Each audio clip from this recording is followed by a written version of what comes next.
Yo, when this story first broke in April, I had such a laugh because this was the craziest story I ever heard. And now that we have the full details of the story, I can finally do a video on it.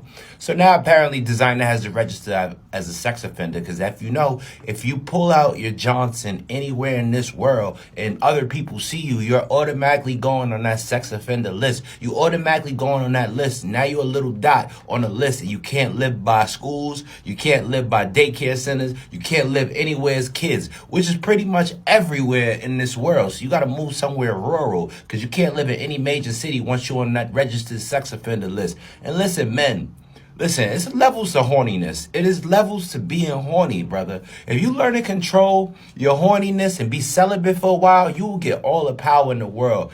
89% of all problems as men is because we can't control our horniness. We ruin relationships. We damage people. We damage things because we don't know how to control ourselves. And this man just could not control himself on a plane. He gave new meaning to the word snakes on a plane. He literally sat on a first class plane flight and actually pulled his joint out and was going at it, not only for a while, he went a couple rounds with himself, a couple rounds on the plane in first class next to all of the rich people. He didn't even have the decency to do it in coach or try to join the Mile High Club in the bathroom by himself. No, he was in first class next to the flight attendant because allegedly the flight attendant rubbed up next to him.